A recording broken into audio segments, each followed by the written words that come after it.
Good morning each and everyone. हम पढ़ रहे हैं other sources practice sheet question number 5 page number 3। X hold the following securities on April 1 2022 rupees 1,80,000 1,48,000 10% securities of Tamil Nadu government. Underline कर लो, काय का underline करोगे, sheet ही नहीं तुम्हारे पास।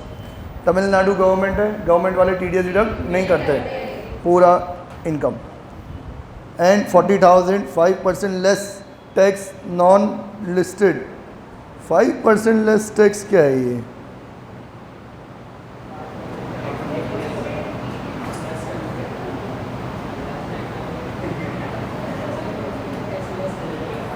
यही है क्वेश्चन में भी। 5% less tax non listed debentures of ABC limited. 5% less tax मतलब ये नॉन टैक्सेबल वाली चीज़ होगी। देखते हैं अभी। Interest in both the cases is payable on December 11 every year. On August 1 2022 X borrows 20,000 at 7% per annum and invests it in purchasing 20,000 7.5% securities of central government. Due date of interest March 15 every year. Interest due on March 15 23 is received on April 2 2023. Interest on borrowing for the period ending 31st March 2023 is however paid by X on April 15 2023. His business income is 7,86,000. Determine the taxable income of X for the assessment year 23-24 under the following situation. X maintains the books on cash basis. X maintains the books on mercantile system. ठीक है, चलो अगर cash basis पे follow करता है तो दोनों ही चीज़ कहाँ जाएगी? नेक्स्ट ईयर में। लास्ट वाला जो पॉइंट पढ़ा अपन ने कि उसने लोन लेके सिक्योरिटीज़ में इन्वेस्ट किया। अब यार ये समझना पड़ेगा अपन को।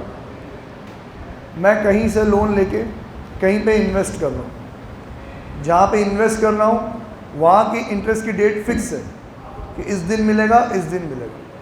तो जिस दिन मिलेगा, जिस साल में मिलेगा, उसी साल में क्या हो जाएगा, वो टैक्सेबल। लेकिन जो पे कर रहा हूँ इंटरेस्ट, वो तो कैसा रहेगा? जब से लोन लिया है तब से लेके 31 मार्च तक। तो हो सकता है महीने मिसमैच हो। एग्जाम्पल मतलब इसी में ये चीज़ शायद साबित हो जाएगी। हमने बोरो कब किया? अगस्त में, ठीक है। तो 1 अगस्त से महीने गिनो तो मार्च तक, अगस्त, सितंबर, अक्टूबर, नवंबर, दिसंबर, जनवरी, फरवरी, मार्च। कितने महीने हो गए भैया? 8 महीने हो गए। तो जो ब्याज हम पे करेंगे वो कितने महीने का है? 8 महीने का। और जो हमें मिलेगा वो कितने महीने का है? 6 महीने का, है ना। तो 6 महीने की इनकम में से 8 महीने का खर्चा माइनस हो सकता है? हाँ हो सकता है, कोई टेंशन वाली बात नहीं, ठीक है। इस साल में हमारा लॉस आ जाएगा। डन।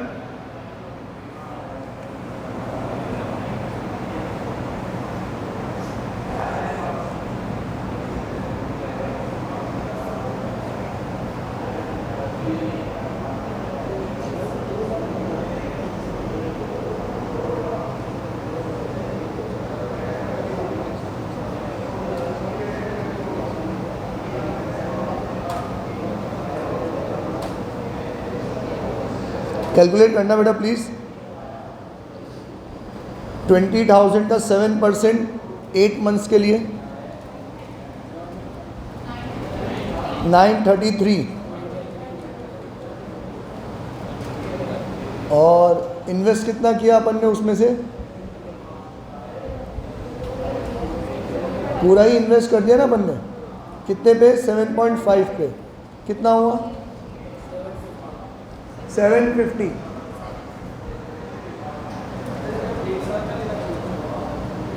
इन्वेस्ट कब किया अपन ने?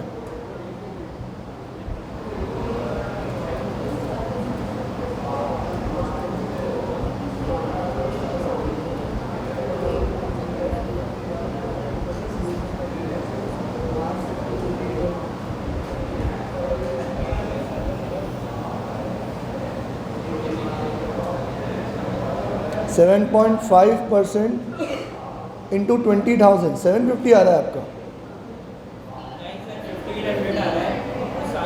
1500 आ रहा है, साल भर का ही लेंगे अपन। ये गलती इस क्वेश्चन में भी यार।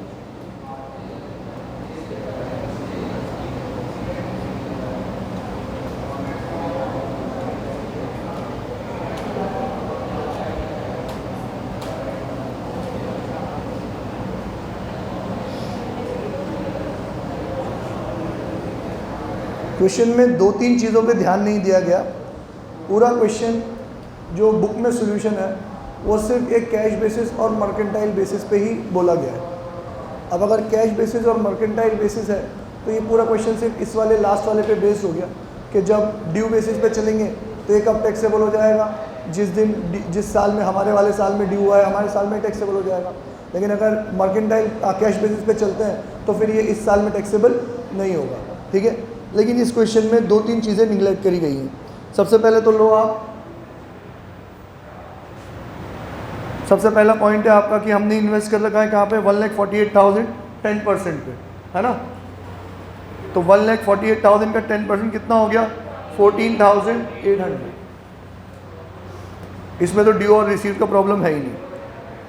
नेक्स्ट है 40,000 5% less tax non listed debentures.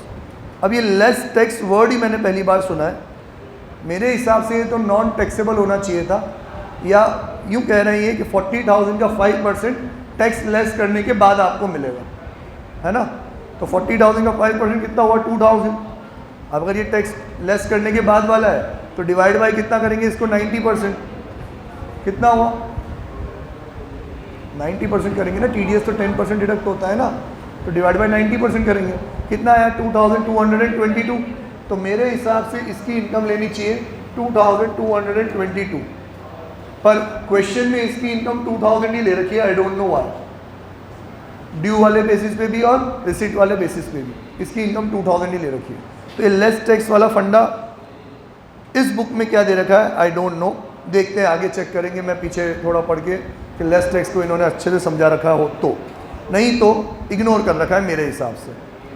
फिर इन्होंने कहा कि हमने 7% इन्वेस्ट कर रखा है। तो अब बात करो, देखो कि अगर इसका इंटरेस्ट भी हम पे कर रहे हैं नेक्स्ट ईयर में, और हमें जो रिसीव हो रहा है इंटरेस्ट वो भी कब हो रहा है, नेक्स्ट ईयर में। अगर कैश बेसिस है तो ना ये इनकम मानेंगे ना ये खर्चा मानेंगे, तो मेरी इनकम इतनी ही कहलाएगी। मेरे हिसाब से 17,022, उनके हिसाब से 16,800। डन। अब अगर तुम कहते हो कि नहीं ड्यू बेसिस पर चलाएंगे, तो ड्यू बेसिस पे जब पहली बार इंटरेस्ट पे किया जाता है तो कोई भी कंपनी बेवकूफ़ नहीं है। वो कंपनी अगर बीच में सिक्योरिटीज इशू कर रही है तो पहली बार जो इंटरेस्ट पे होगा वो तो महीने गिन के ही होगा।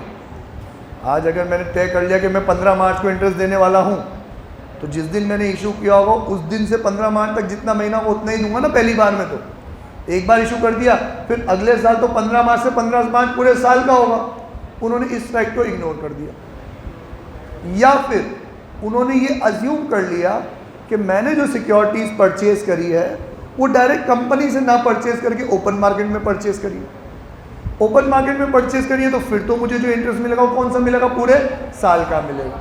पूरे साल का मिलेगा तो 20,000 का 7.5% कितना हो गया, 1,500। तो इनकम ले ली इन्होंने 1,500। ठीक है, हम भी यही अज्यूम करेंगे, अगर बुक में ही अज्यूम कर रखा है उसने तो। ठीक है, 1,500 की इनकम, इसमें से माइनस करो खर्चा। कब से कब तक का, जब से तुमने लोन लिया है तब से लेके 31 मार्च का कितना आया था, 933। तो माइनस करो 933, बताओ कितना हुआ। अरे तो टोटल बताओ ना आप। 509,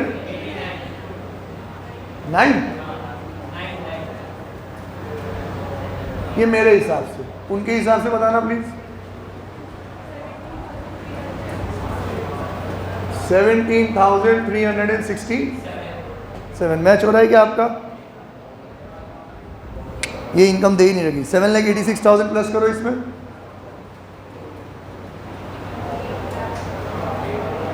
8,03,367 राउंड ऑफ में दे रखा है आपको। 8,03,370 हो रहा है मैच। हाँ, और अगर पहला वाला मैच करना है तो इसमें प्लस कर दो आप 7,86,000।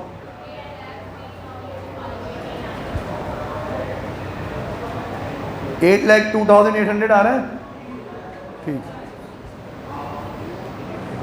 और ये 64,000 तो कट कर दो, ये कौन सा है पता नहीं। ये गलत लिख दिया इन्होंने, अगले क्वेश्चन का इसमें लिख दिया इन्होंने।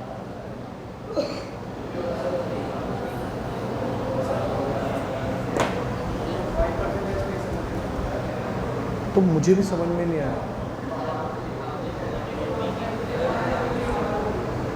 2222 कैसे आया? मैंने 5% लेस टैक्स को क्या माना कि ये नॉन टैक्सेबल नॉन गवर्नमेंट वाला, कि मतलब आपको जो 5% मिलेगा ना वो कौन सा मिलेगा? टैक्स लेस करने के बाद वाला 5% मिलेगा। तो हम जो आपको पे करेंगे वो 5% होगा। तो सर 10% TDS डिडक्ट करना होता है, तो जो आपको पे किया वो कितना परसेंट है? 90%। तो पहले मैंने 40,000 का कितना परसेंट निकाला? 5%। कितना है? 2,000। ये हम आपको दे देंगे, फिर जितना टैक्स जमा कराना होगा हम जमा करा देंगे। तो आपको जो मिलता है वो कितना होता है? 90%। तो डिवाइड बाय 90% करा तो कितना आ गया? 2222। तो मेरे हिसाब से तो यही बनता है। अब एक बार मैं इनकी टर्मिनोलॉजीज देख लेता हूँ कि ये लोग लेस टैक्स को क्या बोलते हैं। बेटा इस पूरी बुक में लेस टैक्स के बारे में अलग से कुछ भी गिवन नहीं है, तो मेरे हिसाब से तो ये नॉन टैक्सेबल होना चाहिए था, डिवाइड बाय 90% होना चाहिए था, पर इन्होंने नहीं कर रखा है। ICI में ऐसा कोई क्वेश्चन देते नहीं है ये लोग, तो ये डाउट तो रहेगा। ठीक है, नेक्स्ट टाइम अगर लेस टैक्स आता है तो ये भी विद्वान ही है जिस बुक को अपन रेफ़र कर रहे हैं, तो जैसा इन्होंने करा है वैसा अपन करके आ जाएंगे अगर लेस टैक्स लिखा हुआ है। लेकिन अगर नॉन टैक्सेबल लिखा हुआ है फिर तो जो हमें ग्रॉसअप करना है वो ग्रॉसअप अपन करेंगे इसे। ठीक है, ये पॉइंट हम याद रखेंगे। अगले क्वेश्चन पे आ जाओ, क्वेश्चन नंबर 6।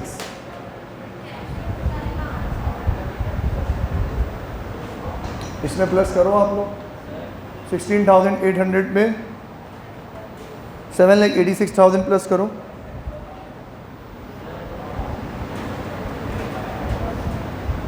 आ रहा है? पूरा क्वेश्चन समझ में नहीं आया तायर, तो मेरे को तो ये यकीन ही नहीं होता पूरा क्वेश्चन समझ में नहीं आया।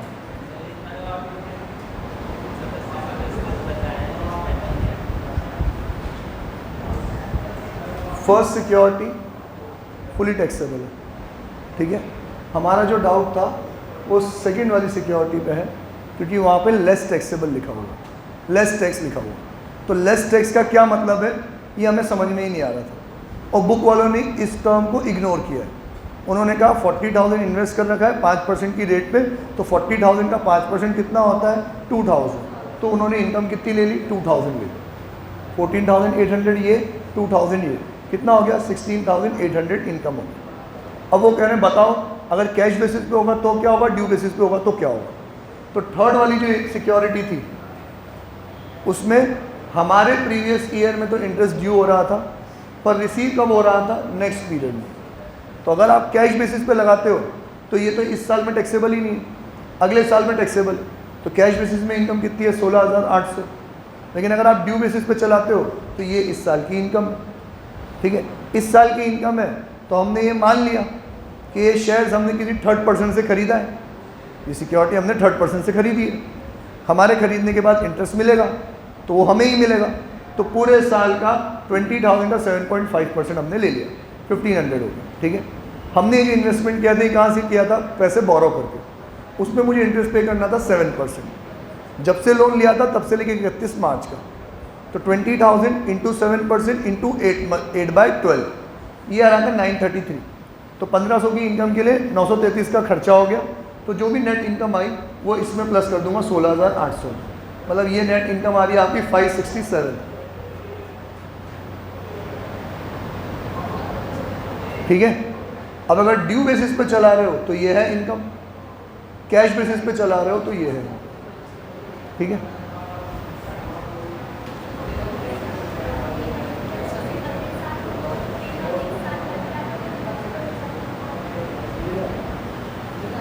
आपको जो इंटरेस्ट मिल रहा है वो मिल रहा है अगले साल, और आपने जो इंटरेस्ट पे कर दिया है वो इस साल, तो डिडक्शन मिल जाएगा। यस, कैश बेसिस पे है, मतलब इनकम जीरो और खर्चा अलाउड है। हाँ अलाउड है। ठीक है, हाँ कार्तिक देव नहीं, काट का है बोल, काट मतलब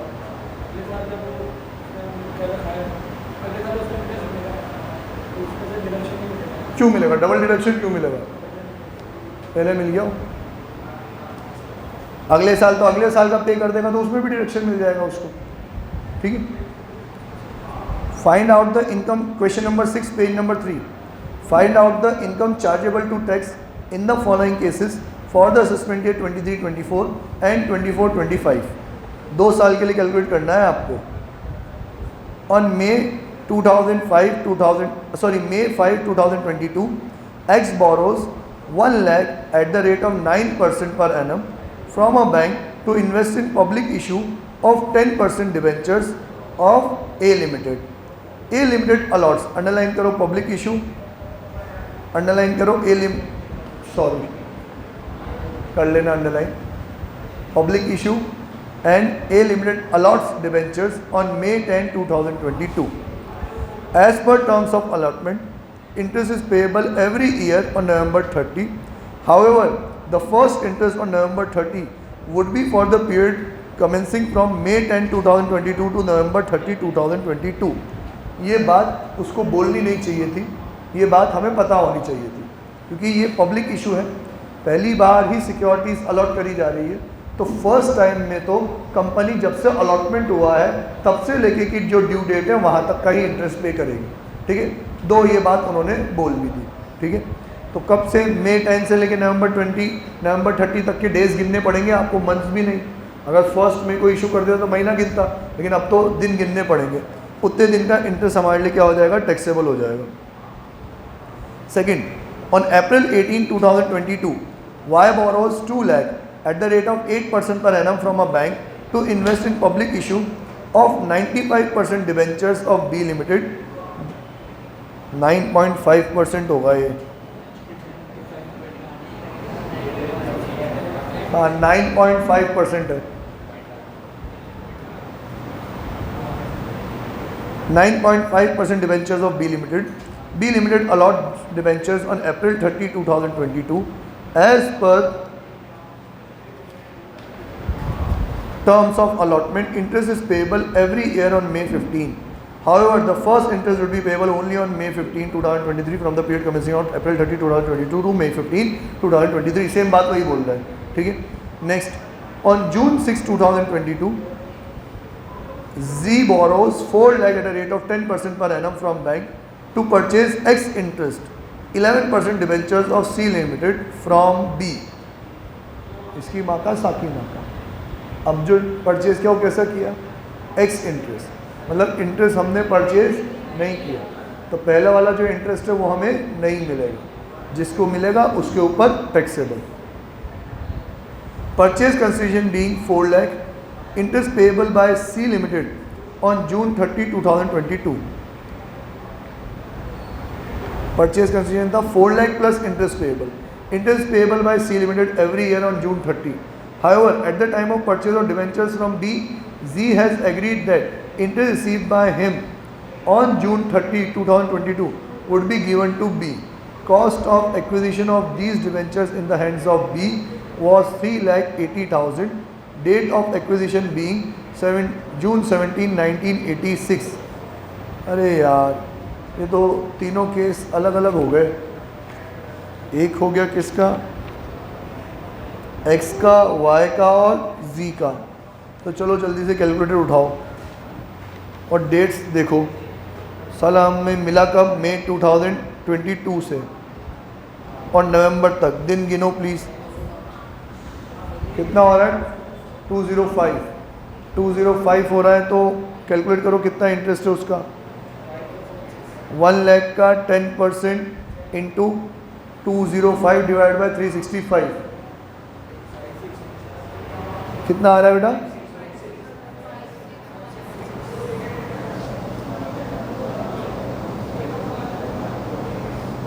इसमें तो 5589 आ रहा है, 204 दिन ले रखे। अच्छा, ड्यू कब हो रहा है ये?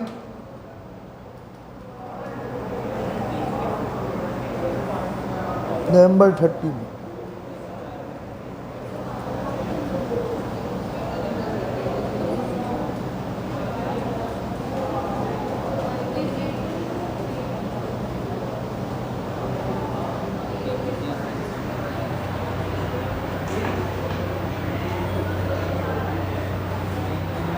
मे के 22 डेज लिए हैं आपने,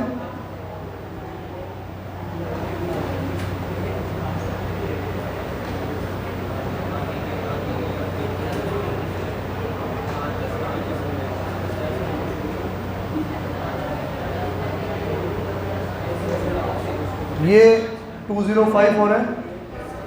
उन्होंने मे के 21 डेज ले रखे हैं, जिस दिन इशू हुआ है उस दिन को काउंट नहीं कर रखा।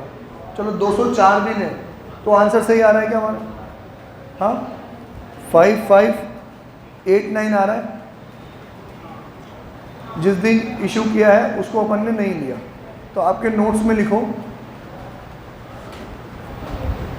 Interest on the date of issue of security shall not be counted.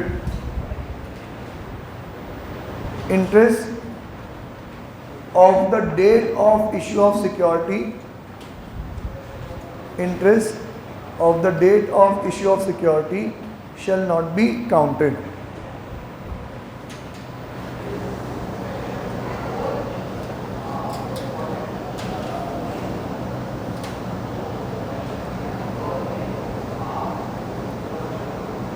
और लोन कब लिया था इसने भाई साहब ने? मई 5 को। तो मई 5 से के 31 मार्च काउंट करो। मई 5 से तो अब मई के 5 दिन हटा दो आप, तो 365 माइनस अप्रैल के 30, मई के 5 कितना हो गया? 330 हुआ ना। कैलकुलेट करो 330 डेज के लिए।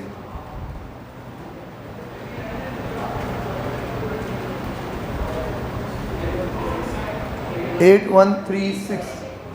तो सर ये 4 माइनस करो कितना होगा? 331। अब करो कितना है? 8161 पॉइंट समथिंग। तो ये इसमें भी पिक्चर बना रखी है। जिस दिन लोन लिया है उसको तो काउंट करेंगे। तो लिखो, interest of the day of loan taken shall be counted. interest of the date of loan taken, interest of the day of loan taken shall be counted। मतलब जिस दिन लोन लिया है उसका तो ब्याज तुम्हें भरना पड़ेगा, लेकिन जिस दिन उन्होंने सिक्योरिटी अलॉट करी है उस दिन का इंटरेस्ट तुम्हें नहीं मिलेगा। ठीक है, ये दो चीज़ काउंट करनी है तो एग्जैक्ट आंसर आएगा। तो x के केस में तो कितना आ रहा था इनकम? 5162 माइनस 8162 कितना हो गया बेटा? नहीं, 5589 आ रहा था शायद।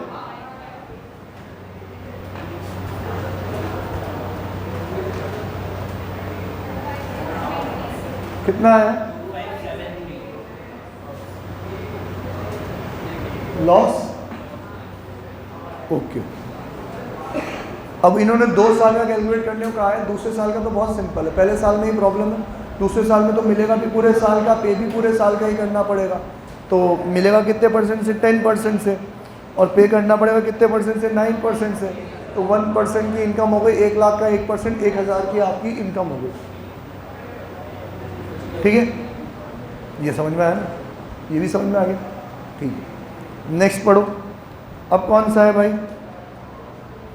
Y borrows 2 lakh at the rate of 8% per annum from a bank to invest in public issue 9.5% debentures of B Limited. B Limited allots debenture on April 30, 2022 as per the terms of allotment. Interest is payable every year on May 15. However, the first interest would be payable only on May 15, 2023 for the period commencing from April 30, 2022 to May 15, 2023। साल देख लो, सारी dates एक साथ पढ़ते हो समझ में नहीं आता। एक बाद एक समझो डेट को। पहले मुझे ये देख के बताओ कि उन्होंने अलॉट कब किया? 30 अप्रैल 2022 को अलॉट किया। फिर ये देख के बताओ कि वो इंटरेस्ट कब दे रहे हैं? मई 15 में। अरे यार 30 तारीख को तुम इशू कर रहे हो और 15 तारीख मई की आप दोगे, तो 15 दिन का ही ब्याज दोगे। तो क्या बोले, पागल थोड़ी है 15 दिन के लिए इतना काम करेंगे। तो क्या करें, अब जो ब्याज मिलेगा ना वो कब मिलेगा, नेक्स्ट ईयर 15 मई को मिलेगा। और कितना मिलेगा, यहाँ से यहाँ तक का पूरा मिलेगा, 1 साल 15 दिन का ब्याज मिलेगा। ठीक है, तो भाई जब मिलेगा तब टैक्सेबल करेंगे। इस साल में तो टैक्सेबल कुछ भी नहीं होगा, मतलब इस साल में इनकम क्या हो गई, जीरो। वो जो पूनम ने क्वेश्चन पूछा कि इंटरेस्ट तो कम मिल रहा है अगले साल, लेकिन सर हमने जो लोन लिया उसका तो इंटरेस्ट देना पड़ेगा, तो उसका इंटरेस्ट कैलकुलेट करो कितना हुआ। कितना लोन लिया अपन ने, 2 लाख, कितने परसेंट पे, 8% पे। कब लिया, अप्रैल 18 को लिया अपन ने, तो 18 तारीख को भी गिनना है। 365 में 17 दिन माइनस कर दो, मतलब 2 लाख इंटू 8/100 इंटू 365 माइनस कितना बोला मैंने, 17, कितना हुआ 348, कितना हुआ बेटा 15,255 राउंड ऑफ में। ठीक है, इनकम तो क्या है, जीरो, तो ये क्या हो जाएगा, लॉस हो जाएगा इसको, वाई को। बेटा जब तक बोले नहीं ड्यू बेसिस पे नहीं लेते अपन सिक्योरिटीज को, अपन तो रिसीव बेसिस पे ही लेते हैं। ठीक है, और ड्यू बेसिस पे बनाएंगे तो फिर वो 1 साल में 15 दिन कम का नहीं, ड्यू बेसिस पे बनाएंगे तो ड्यू भी कहाँ हुआ बेटा, उन्होंने एज पर द टर्म्स क्या बोला कि हम तो देंगे ही कब, 15 मई को, तो ड्यू भी कब हो रहा है, उसी दिन। आप 31 मार्च तक का हिसाब नहीं लगाओगे। ठीक है, तो देखो एक इस क्वेश्चन से हम यूँ समझते हैं कि ड्यू बेसिस का मतलब ये नहीं है कि 31 मार्च तक का इंटरेस्ट को इनकम लेनी है, नहीं, 31 मार्च से पहले पहले एज पर टर्म्स कौन कौन सा इंटरेस्ट ड्यू हो गया है वो लेना है। अब हो सकता है वो ड्यू हुआ इंटरेस्ट भी हमें कब मिल रहा हो, 31 मार्च के बाद मिल रहा हो। 31 मार्च तक का नहीं लेना, लेना तो कहाँ तक का है, यहीं तक लेना। समझ में आया आशिर क्या कह रहा हूँ, हाँ सबको समझ में आ रहा है, ओके। अब नेक्स्ट ईयर में थोड़ा सा इनकम कैलकुलेट करो, थोड़ी कैलकुलेशन ज़्यादा करनी पड़ेगी आपको। कितने महीने, मई 15 से कि मई 15 तक तो पूरे, अब अप्रैल के 30 को अलॉट किया हो तो छोड़ ही दो, 15 तारीख तक का मई का 15 दिन और 365 प्लस 15 दिन और कितना हो गया 380, 380 का 9.5% से कैलकुलेट करो।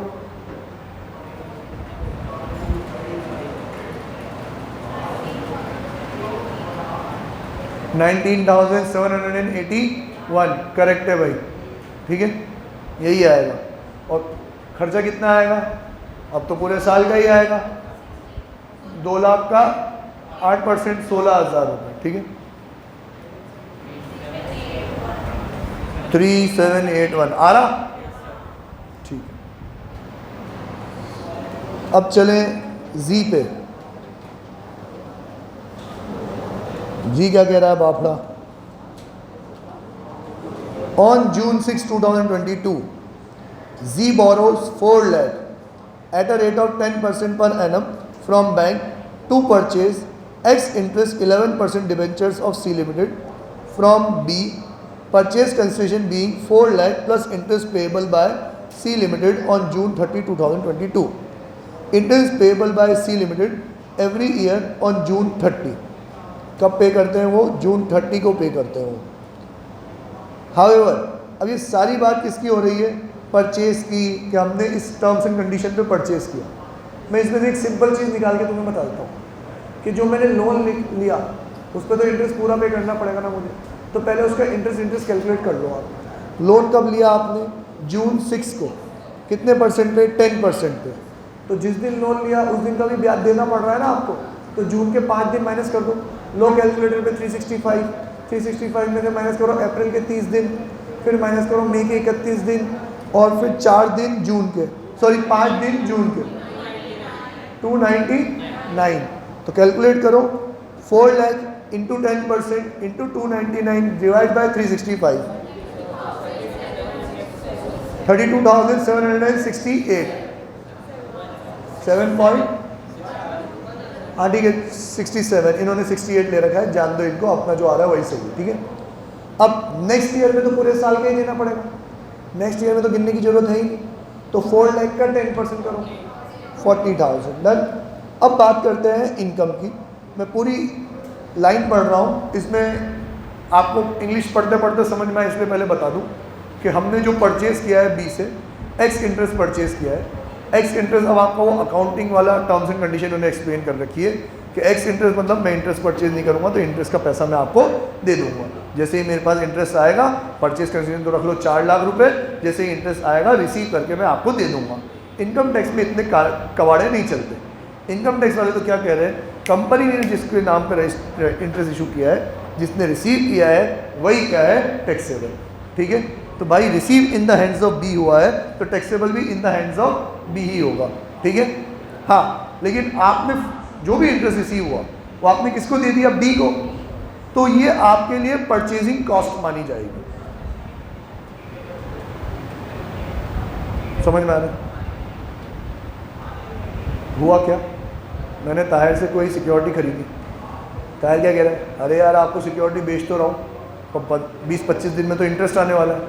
मैंने कहा टेंशन मतलब, जो भी इंटरेस्ट आएगा ना वो इंटरेस्ट मैं तुझे दे दूँगा। ठीक है, तो 4 लाख तो सिक्योरिटी के लिए, इंटरेस्ट जो भी मिलेगा मैं तुझे दे दूँगा। इंटरेस्ट की रेट थी इस वाली चीज़ पे 11%, तो 4 लाख का 11% कितना हुआ, 44,000 रुपये। तो 4 लाख तो अभी ले ले, इंटरेस्ट जब मिलेगा तब 44,000 रुपये तुझे और दे दूँगा। डन। तो हम दोनों की अंडरस्टैंडिंग क्या है कि इंटरेस्ट मुझे नहीं रखना, किसको रखना है, तुझे रखना है। इनकम टैक्स वालों की अंडरस्टैंडिंग क्या है, ओ तुम आगे पीछे कुछ भी करते रहो, हम किसके ऊपर टैक्सेबल करेंगे, कंपनी ने जिसको पे किया है उसको, तो कंपनी ने तो मेरे खाते में डाला है, तो ये इंटरेस्ट मेरे लिए क्या हो जाएगा, टैक्सेबल है ना। पर सर मैंने तो 44,000 रुपीज़ और दिए हैं, तो मेरे लिए वो सिक्योरिटीज़ की कॉस्ट 4,44,000 हो जाएगी। उसके लिए भी सेल कंसिडरेशन कितना हो जाएगा, 4,44,000। उसके लिए इंटरेस्ट टैक्सेबल नहीं होगा, उसके लिए एज अ सेल कंसिडरेशन ये 44,000 क्या हो जाएगा, टैक्सेबल हो जाएगा। समझ में आया कि नहीं? अब आप शीट में जो पॉइंट लिखा हुआ है वो पढ़ लो, आपको सारी बातें समझ में आ जाएगी।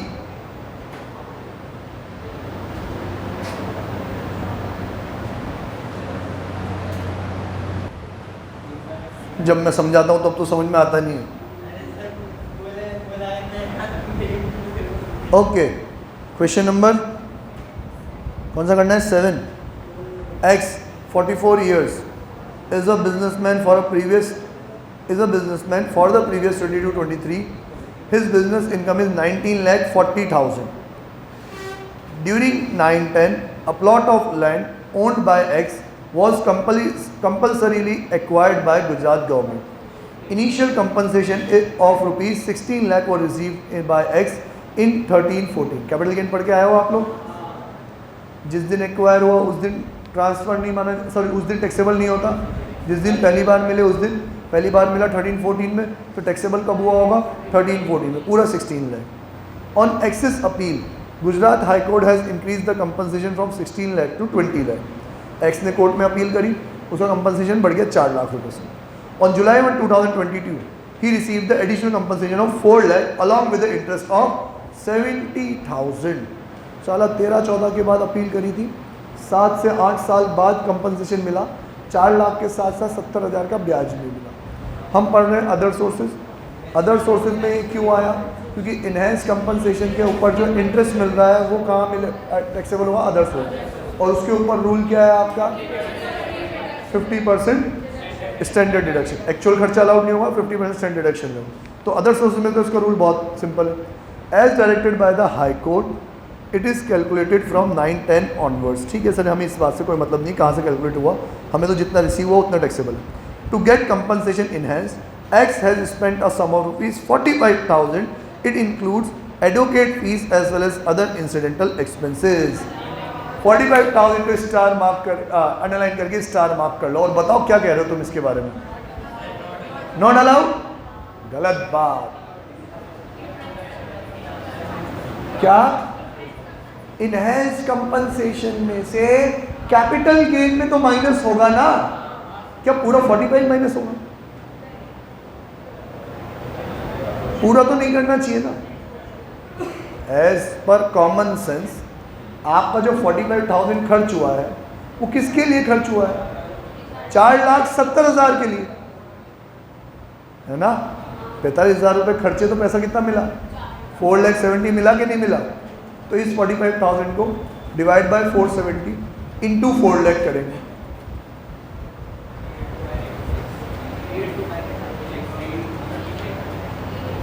$38,298। सर कैपिटल गेन में हमने क्या पढ़ा कि इनहेंस कंपनी जिस साल में रिसीव होता है उसी साल में क्या हो जाता है? Fully taxable. Cost of acquisition तो पहले ही माइनस हो चुकी होगी, लेकिन ट्रांसफर एक्सपेंसेस तो माइनस होंगे। तो 4 लाख रुपए में से 38,298 माइनस हो जाएंगे। 3,61,702। ये आपकी लॉन्ग टर्म कैपिटल गेन, ठीक है। और सर खर्च तो 45 हुआ था, 45 में 38 तो यहाँ हो गया, बचा कितना? 6,000 समथिंग। उसको क्या करेंगे? इग्नोर। सर काय को इग्नोर? क्योंकि वहाँ तो स्टैंडर्ड डिडक्शन मिलता है। 70,000 में से 50% 35,000 क्या हो जाएगा? माइनस हो जाएगा। समझे कि नहीं समझे? हाँ, यही रूल है।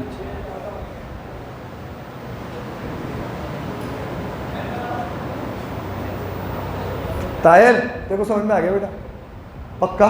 क्वेश्चन खत्म होने के बाद ये तो नहीं बोलेगा समझ में नहीं, पूरा समझ में आ गया शुरू से लगा फुल पढ़ लिया इंडक्शन मोटर। आगे क्या लिखा हुआ? On March 1, 2023 X purchases a Raja Ravi Ram painting from a friend for rupees 1 lakh. However, its market value is not less than 4 lakh. 4 lakh की चीज़ 1 लाख में मिल गई, 3 लाख का gift taxable. On the same day, he purchases a second hand car for 80,000। अरे second hand car कोई specified movable asset थोड़ी है, कबाड़ में जान दो। Its market value is not less than 1,40,000। इसका तो कुछ भी नहीं करेंगे, तो 3 लाख रुपए अदर सोर्सेज में और टैक्सेबल हो गए। X deposited 1,30,000 public provident fund eligible for deduction और रुपीज 1,44,040 अंडर सेक्शन 80G। तो 1,30,000 तो 80C, 1,40,000 80G। Find out the net income and tax liability for the x assessment year 23-24। कर लोगे तुम लोग? हाँ, जयराम जी की आज के लिए इतना ही, फिर मिलता है तब तक के लिए बाय, टाटा, सी यू।